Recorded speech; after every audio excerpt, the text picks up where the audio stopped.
Meeting के बाद मैंने कोई भी प्रेस से बात नहीं की। मैंने प्रेस से इसलिए बात नहीं की कि मैं समझता हूँ कि पहले मुझे अपने पार्टी के लोगों से बात करनी चाहिए और जो अलायंस फॉर गुप्कार के मेंबर्स हैं उनसे भी बात करनी है। वज़ीर आज़म की मुलाकात जो थी वो बहुत अच्छी रही। उसमें सब पार्टीज ने अपने अपने ख्यालात उनके सामने रखे और ये पहला कदम था उनकी तरफ से कि किसी के तरीके से जम्मू कश्मीर में हालात बेहतर बनाए जाएं और एक सियासी दौर शुरू किया जाए। इसके अलावा मैंने आपसे कुछ कहना नहीं। जब तक मैं अपनी जमात से बात नहीं करूंगा मैं आपके सामने कोई और के बारे में कह नहीं सकता। बाकी आपको सब पता है, उमर साहब ने आप बहुत से वहाँ पे प्रेस वालों से भी बात की है और अखबारों में भी है वहाँ से। अगर आपने कुछ पूछना है तो पूछिए। डॉक्टर साहब, आप यहाँ गए थे अपनी पार्टी को रिप्रेजेंट करने and plus participants were also here, लेकिन जो आपने प्रेस में बयान दिए कि आपने मुद्दों पर बात की, तो जो गुप्कार का स्टैंड था वहाँ वो आपने इंडिविजुअली अपनी पार्टी को रिप्रेजेंट की। So do we think that it is the end of the Gupkar alliance? This meeting was also the end of Gupkar alliance, and plus why should the meeting be end of the alliance? And plus the acceptance of why should it be the end of the alliance? Why?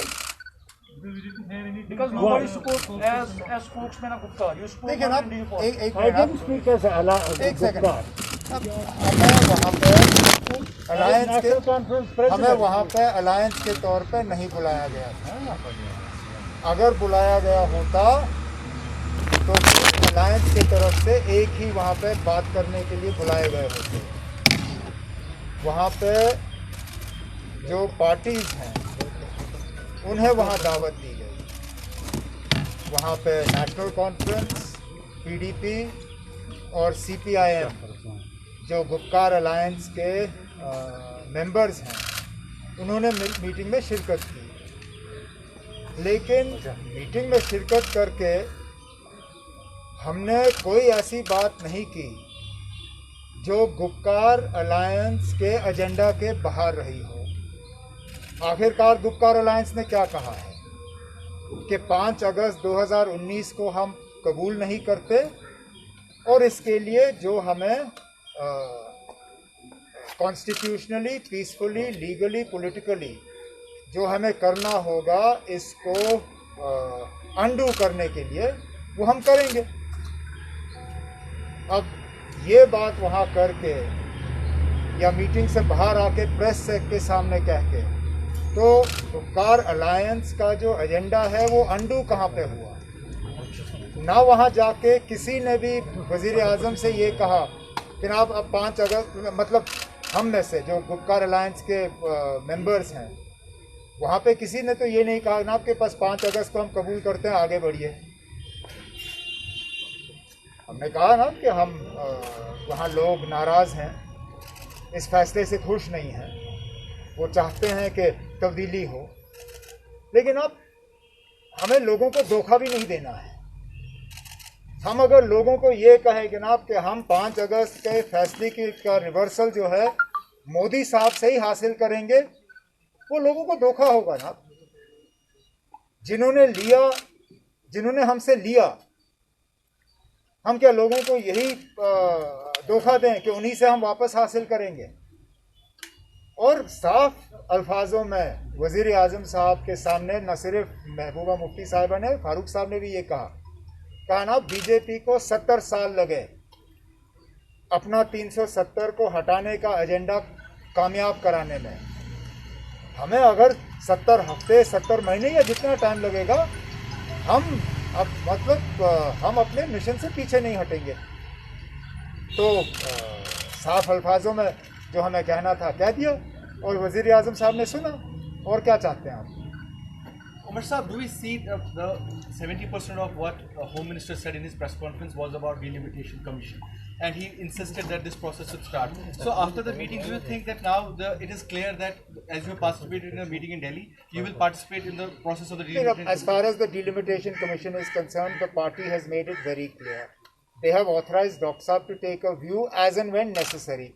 There has been no fresh approach to the National Conference from the delimitation commission. As and when the delimitation commission makes an approach to the National Conference, Dr. Saab has been authorized by the party to take a view. And what will be that view? Now, why should we tell you here? We'll tell the delimitation commission. No? He has been authorized to take a view. He'll take a view at that time. जिस तरह से अमित शाह का statement आया या tweet आया या मोदी साहब का ट्वीट आया मीटिंग के बाद, तो उसमें इलेक्शन स्टेट और दिन सीक्वेंस के हिसाब में से किया था, तो क्या आपको वो तस्लीम है? देखो हमने देखना ये बात मतलब अमित शाह साहब की जो बात आई वो बाकियों के बोलने के बाद आई, लेकिन वज़ीर आज़म साहब की तकरीर से पहले आज़ाद साहब ने हम सब के तरफ से वहाँ बात की और कहा कि ये टाइमलाइन हम नहीं मानते। डिलिमिटेशन इलेक्शन स्टेटहुड नहीं, डिलिमिटेशन स्टेटहुड फिर इलेक्शन। अगर इलेक्शन कराना ही है तो पहले स्टेटहुड लौटा दीजिए, उसके बाद फिर इलेक्शन पे हम बात करेंगे। तो ये बात हमारे तरफ से आज़ाद साहब ने वहाँ मीटिंग में रखी है और हम इस बात पे जब जब हमें मौका मिलेगा हम इस पे जोर जो है देते रहेंगे। Thank you, sir. Umar Saab, your party member Hasnan Masoodi Saab has said that even if the 370 is sub judice, that doesn't mean that we will not fight for it outside, even for the Supreme Court politically as well. But you have said that you don't want to go. नहीं ना, we have not said. आप क्यों? हमने कब कहा? ना हमने sub judice अल्फाज का इस्तेमाल किया। हमने कहा ना that we will fight it for it politically, constitutionally and legally. Sub judice, unfortunately, words were used only by two people. Ghulam Nabi Azad Saab used the term that it is sub judice and he doesn't want to talk about it, and Muzaffar Beg Saab said it is sub judice and you can't talk about it. I do not believe that just because it is in front of the Supreme Court that it is not a subject for discussion. Of course it is a subject for discussion. It is a subject for discussion. We discuss it. It was a subject in our DDC polls. We will continue to agitate the matter and I keep making this point. Legally, constitutionally and peacefully. That is our right and we will exercise that right. And personally, if the Article 370 was not restored, you won't fight the elections. मैं personally थोड़ी ना यहाँ बैठा हूँ, मैं party की तरफ से बैठा हूँ यहाँ। मैंने बार इस सवाल का जवाब दिया है। मेरा फिलहाल इलेक्शन लड़ने का कोई इरादा नहीं है। पार्टी का जो फैसला होगा वो अपनी जगह। अब आपको उससे क्या लेना देना? मैंने आपसे कहा ना, फिलहाल मुझे इलेक्शन लड़ने का कोई शौक नहीं है। Achha, sir, one of the members is Mehdi Saab is very angry with the party. Have you consulted him or talked about him, or do you want? He is almost. No, I'm not going to discuss individuals here. Thank you, sir. If there is something that is between us. Sir, do you think that saying that Article 370 is sub judice, Muzaffar Beg and Azad Saab have kind of not have that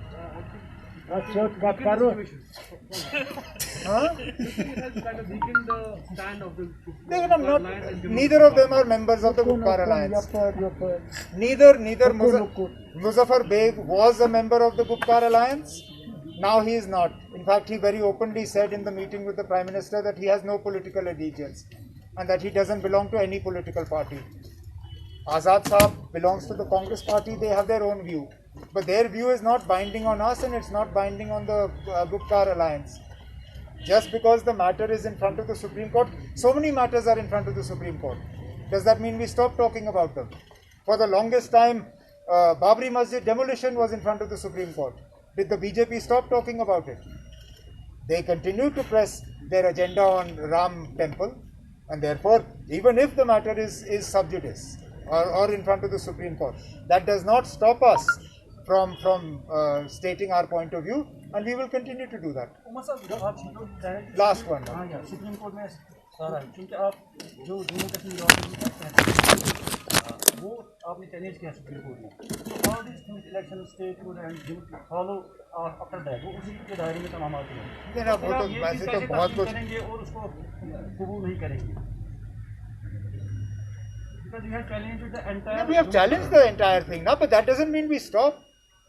मुझे बताइए ना, यहाँ के लोगों से आप बात करिए.